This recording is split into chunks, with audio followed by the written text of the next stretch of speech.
That Sunday dinner at her parents' house ended with me walking out the front door while my wife sat there in shock, her mother's fork frozen halfway to her mouth, and her father staring at me like I'd just announced I was joining a cult.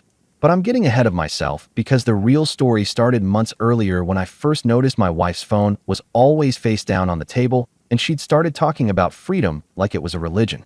I'm a mechanic, 28 years old, and for exactly 1 year and 3 months I was married to a woman I'll call Michaela.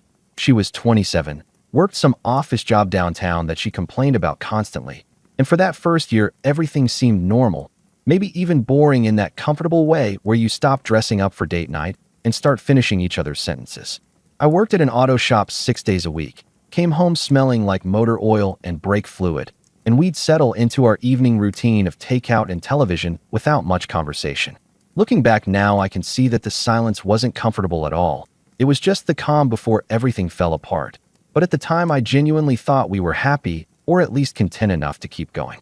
The first real sign something was wrong came around month 10 of our marriage when I realized Michaela's phone was never face up anymore.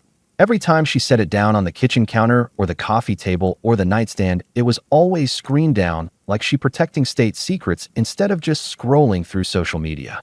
I didn't say anything because I'm not the jealous type, and honestly, I figured maybe she was planning some surprise for our anniversary or buying me a birthday gift online. Stupid, naive thoughts that make me cringe now when I remember them. Then came the zoning out during conversations where I'd be telling her about my day, and I'd look up to see her staring at nothing with this distant expression like her mind was somewhere else entirely. She started listening to these podcasts during her commute, self-improvement stuff and relationship theory, and all this pseudo-intellectual content about breaking free from societal conditioning. Suddenly, she was using words like authentic self and limiting beliefs and societal constructs in regular conversation, like she'd taken some online course in how to sound deep without actually saying anything meaningful. The questions started casual enough that I barely noticed them at first. She'd ask things like whether I thought people were naturally monogamous or if marriage was just a social invention or whether true love meant giving someone complete freedom. I'd usually respond with something sarcastic because that's how I deal with uncomfortable topics. I'd say something like, "Sure, babe, humans are basically wolves, very deep." And she'd get this annoyed look but drop it. But she never really dropped it because a few days later there'd be another question, another article sent to my phone, another podcast clip playing in the car about ethical non-monogamy or polyamory or whatever trendy relationship model she'd discovered that week. The articles started showing up in our text thread with just a little interesting attached, like she was innocently sharing content instead of systematically building a case for something. Studies about how monogamy was invented for property rights. Think pieces about how multiple partners could strengthen a relationship. Personal essays from people in open marriages talking about their journey to enlightenment or whatever. I'd skim them and send back non-committal responses because I genuinely didn't know where she was going with all this, and part of me didn't want to find out. Her whole personality shifted into this enlightened phase where she talked about growth and evolution and how people who resist change are living in fear. She'd say things like, "Don't you think we put too many rules on love?" Or, "What if the problem isn't cheating, but the expectation of exclusivity?" And I'd just stare at her wondering when my wife turned into a philosophy major having a crisis. The turning point came on a Tuesday night about 2 months before that infamous dinner when she sat me down and actually asked directly if I'd ever considered opening our marriage. She framed it as exploration and honesty and taking our relationship to the next level of trust. All these pretty words that basically meant she wanted permission to sleep with other people. I looked at her sitting there on our couch in our apartment that we decorated together, and I said very calmly, "If you want an open marriage, then I want to be single." And I watched her face go through about 5 different emotions in 3 seconds. She backtracked immediately, said she was just curious and exploring ideas and didn't mean anything serious by it, but we both knew that was garbage. The tension in our apartment after that conversation was thick enough to cut with a knife, but we both pretended everything was fine. We went to work and came home and ate dinner and watched TV like that talk never happened. But I knew something was coming. I could feel it building like pressure before a storm, and I started preparing myself mentally for whatever bomb she was going to drop next. Then came that Sunday dinner at her parents' house, the one I mentioned at the start. We drove over separately because I was coming from work and she'd taken the day off, so I walked in still wearing my work clothes with grease probably still on my hands. Her mom had made pot roast. Her dad was watching football. Everything seemed normal until we sat down at the table and started eating. We got maybe 10 minutes into the meal, just small talk about work and weather and her sister's new apartment, when Michaela suddenly put down her fork and said, "Actually, we've been thinking about opening our marriage." Using that plural "we" like this was something we discussed and agreed on together. The table went silent. Her mother's mouth literally hung open. Her father looked at me like he was waiting for the punchline, and I felt this strange calm wash over me like I'd been waiting for this exact moment. I stood up from the table, pushed my chair back slowly, and said, "You want an open marriage? Then I'm single. Thanks for the meal." And I walked straight out the front door while Michaela started stammering something behind me. I got in my truck, started the engine, and drove away while my phone started buzzing in my pocket with calls and texts that I didn't answer. I didn't know it then, but that walk to my truck was the easiest part of everything that was coming, and the real chaos hadn't even started yet. The drive home from her parents' house took maybe 20 minutes, but my phone buzzed the entire time with calls from Michaela, texts from her mom, even a missed call from her dad, which was weird because Dennis had maybe spoken 10 words to me in the entire year we'd been married.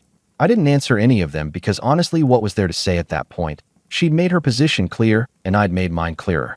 When I finally pulled into our apartment complex, I sat in the truck for a few minutes, just staring at our building and thinking about how I'd spent a year of my life building something with someone who apparently wanted to tear it all down for some trendy idea of freedom she'd picked up from podcasts. I need to explain something here because people always ask why I reacted so strongly to the open marriage suggestion, why I didn't try to talk it through or go to counseling or any of that stuff people recommend when marriages hit rough patches. For me, marriage isn't just some piece of paper or legal arrangement. It's a promise that you're choosing one person over everyone else in the world every single day, even when it's boring or hard or inconvenient. My parents were married 32 years before my dad died, and I watched them choose each other through layoffs and medical scares and all the regular garbage life throws at people, and that's what I thought I was signing up for when I married Michaela. The whole concept of an open marriage felt like saying, I want the security and benefits of being married, but also the freedom to act like I'm single, which to me is just having your cake and eating it too, except someone else is paying for the cake. If you want to date multiple people, that's fine. Stay single and do whatever makes you happy, but don't put a ring on someone's finger and promise them forever and then decide actually forever sounds boring, so let's spice things up with other partners. It's not about being controlling or insecure or whatever people claim when they defend open relationships. It's about basic respect for the commitment you made and the person you made it to. When Michaela brought it up that first time, I knew immediately that this wasn't some theoretical discussion she was having. This was her testing the waters because she'd already met someone or wanted to meet someone and was looking for permission after the fact. I finally went inside our apartment, and she wasn't home yet, which gave me time to think clearly without her crying or explaining or whatever performance she was going to put on. I called my brother first because he's the only person I really trust with this kind of thing, and I told him everything that happened at dinner. He listened without interrupting and then said something that stuck with me. He said, "She didn't ask for an open marriage. She announced it in front of witnesses so you'd look like the bad guy for saying no." And that's when it clicked. She'd chosen her parents' dinner table specifically because she thought I wouldn't make a scene, thought I'd go along with it, or at least smile and nod, and we'd discuss it privately later, but instead I'd called her bluff. And now she was scrambling. My brother told me to call a lawyer first thing Monday morning, and I knew he was right, even though part of me still couldn't believe my marriage was actually ending over this. Michaela came home around 10 that night, and she immediately started with the tears and the explanations about how I'd misunderstood, and she wasn't actually suggesting we open the marriage, she was just starting a conversation about modern relationships. I sat on the couch and let her talk herself in circles for maybe 15 minutes before I finally said, "I'm filing for divorce," and watched her face go from sad to shocked to angry in about 3 seconds. She switched tactics then, went from crying to yelling about how I was overreacting and throwing away our marriage over nothing, and didn't I want to fight for us. I told her there was nothing to fight for because the moment she wanted other people involved, our marriage was already over. I was just making it official. She spent that night in the guest bedroom, and I lay awake in our bed thinking about how I'd been sharing a life with someone who apparently saw commitment as optional. Monday morning, I took a personal day from work and met with a lawyer that my brother recommended, an older guy named Patterson who'd handled his friend's divorce the year before. Patterson listened to my story and told me Washington State had no-fault divorce, which meant I didn't need to prove anything. Just file and wait out the mandatory separation period. He explained it would take at least 90 days minimum and probably longer if Michaela contested anything. But he could get the paperwork started immediately. I signed everything that afternoon and felt this weird mix of relief and sadness, like I was mourning something that had actually died months ago. The next few weeks were hell because Michaela went through every stage of manipulation in the playbook trying to stop the divorce. First, she tried reasoning with me, explaining that she'd never actually wanted an open marriage, she just wanted our relationship to grow and evolve. Then came the anger phase where she accused me of being closed-minded and traditional and afraid of real intimacy. Then back to sadness with her crying at random times and leaving notes around the apartment about how much she loved me. I stayed calm through all of it because I'd already made my decision, and nothing she said was going to change the fundamental fact that she'd betrayed what marriage meant to both of us. Her parents called me twice. First, her mom trying to mediate and get us to go to counseling. Then her dad, which surprised me because, like I said, Dennis wasn't much of a talker. He told me he understood why I walked out, and honestly, he'd have done the same thing in my position. Said Michaela had always been dramatic and impulsive, and he was sorry I'd gotten caught up in it. That phone call meant more to me than he probably realized because it was the first time someone from her side validated that I wasn't crazy for ending things. About 3 weeks after I filed the divorce papers, Michaela pulled her biggest manipulation attempt yet.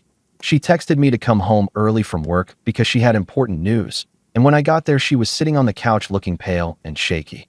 She told me she was pregnant, and my first reaction was just pure numbness because if it was true, then everything got 1,000 times more complicated. But something about the way she said it felt off. Her timing was too convenient, and she wouldn't look me in the eye when she said it. I asked her to take a test right then with me watching, and she got defensive, said I was being controlling, and she'd already taken 3 tests that morning. I told her I'd be happy to go to a doctor's appointment with her to confirm, and suddenly, she started crying and admitted she'd lied, said she was desperate, and didn't know what else to do to make me stay. I walked out of the apartment right then and spent the night at my brother's place because I couldn't even look at her anymore. The fake pregnancy was the final straw that killed any remaining sympathy I had for her situation, and I told Patterson to push the divorce through as fast as legally possible. What I didn't know yet was that everything I'd been through so far was just the opening act, and the real truth about why Michaela wanted that open marriage was about to come out in the worst possible way. The truth came from the last person I expected about a week after the fake pregnancy incident, from Michaela's best friend Laura, who I'd maybe spoken to a handful of times at parties and dinners over the past year. She sent me a text that just said, "We need to talk. You deserve to know what's really going on." And something about the way she phrased it made my stomach drop because I realized there was more to this story than just my wife wanting an open marriage. We met at a coffee shop near my work on a Thursday afternoon, and Laura looked nervous in a way that told me whatever she was about to say had been weighing on her for a while. She started by apologizing for not telling me sooner, and then she just laid it all out. Told me that Michaela had been seeing someone else for at least 4 months, maybe longer. His name was Dylan. He worked at the same office building as Michaela, but for a different company. And according to Laura, they'd been meeting up during lunch breaks and after work and basically having a full relationship behind my back. The open marriage conversation wasn't about freedom or growth or any of that philosophical garbage Michaela had been feeding me. It was about her wanting to legitimize what she was already doing so she could keep Dylan without technically being a cheater. Laura showed me screenshots of conversations where Michaela had talked about her plan, how she was going to slowly introduce the concept of polyamory and ethical non-monogamy until I agreed to open our marriage, and then she could have both me and Dylan without any guilt or consequences. She'd literally been running a months-long campaign to manipulate me into accepting her affair as something progressive and enlightened instead of what it actually was, which was plain old cheating. Laura told me she'd tried to talk Michaela out of it multiple times, told her to either end things with Dylan or end the marriage honestly. But Michaela had convinced herself that open marriages were the evolved solution and I'd eventually come around if she just presented it the right way. Sitting there in that coffee shop reading these messages, I felt this strange cold clarity wash over me because suddenly everything made sense. The face-down phone and the distant looks and the podcasts and articles, it was all just preparation for the big ask that would retroactively justify what she'd already been doing. I thanked Laura for telling me, and she said she couldn't stay quiet anymore after hearing about the fake pregnancy. Said that crossed a line from regular mess into something cruel.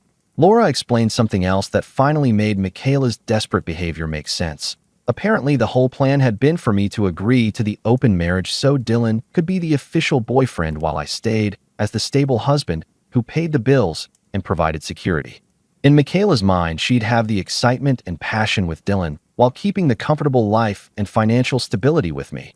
And she genuinely thought I'd just accept this arrangement once she framed it as enlightened and progressive enough. But when I refused and filed for divorce instead, her entire fantasy collapsed because suddenly she was facing losing everything: the marriage and the stability, and probably Dylan too once he realized she couldn't deliver on whatever promises she'd made him. That's why she was fighting so hard to save the marriage even though she was still seeing Dylan, because in her twisted logic, if she could just get me to take her back, then maybe she could eventually circle back to the open marriage idea and get what she wanted anyway. Laura told me that Michaela had been telling Dylan I knew about them and was fine with it, that we were working toward an open marriage and I just needed time to adjust to the idea. So Dylan thought he was the other partner in some ethical polyamory situation while I thought I was in a monogamous marriage, and Michaela was lying to both of us to keep her double life going. The whole thing was so calculated and manipulative that it actually impressed me in a sick way, like she'd really thought through every angle except the one where I'd simply refused to play along. I drove straight to Patterson's office after that meeting and told him everything Laura had revealed. He said it didn't change the divorce timeline since Washington was no fault anyway, but it did give us leverage if Michaela tried to drag things out or ask for spousal support. Proof that she'd been unfaithful during the marriage, even if technically adultery wasn't grounds for divorce in our state. I also told him I wanted documentation of every manipulation attempt she'd made, including the fake pregnancy, because I had a feeling things were going to get worse before they got better. I was right, because when Michaela found out that Laura had told me about Dylan, she completely lost it. She showed up at my auto shop on a Friday afternoon making a scene in the parking lot, crying and yelling about betrayal and how I'd turned her best friend against her.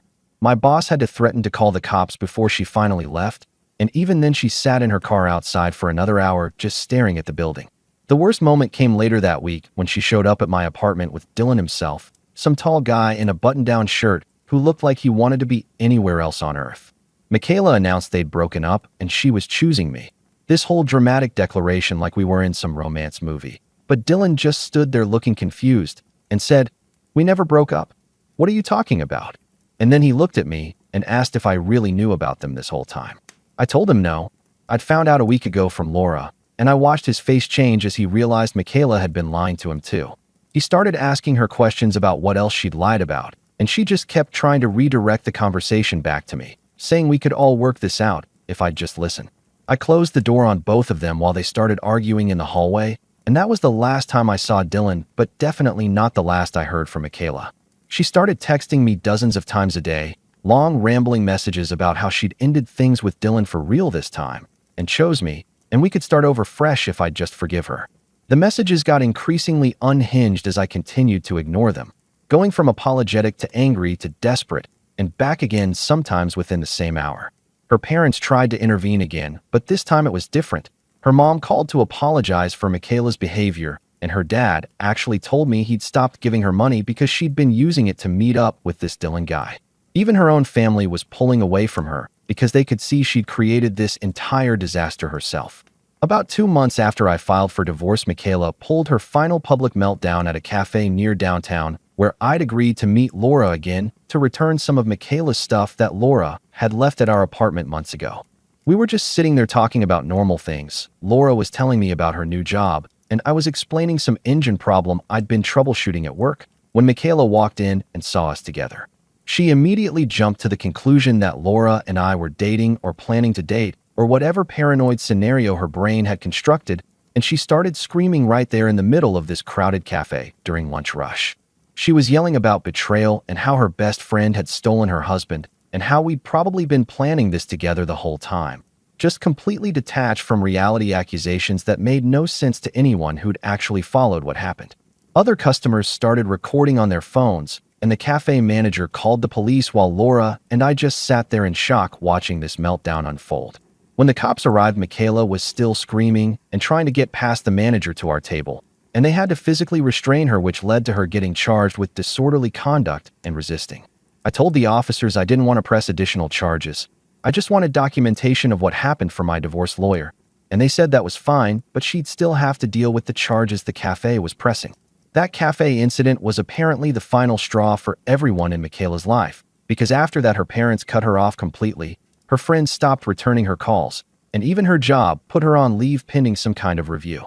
The disorderly conduct charge got pleaded down to something minor, but it went on her record, and she ended up moving back to her parents' hometown about 3 hours away to stay with an aunt.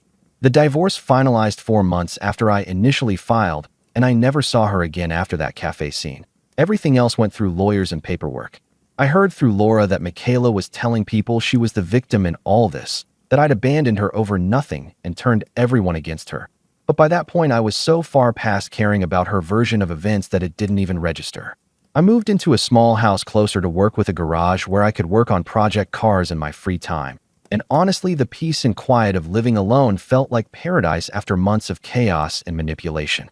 Laura and I stayed friends, though people love to assume there's more to that story, and my business at the shop kept growing because I could finally focus on work instead of whatever drama was waiting for me at home.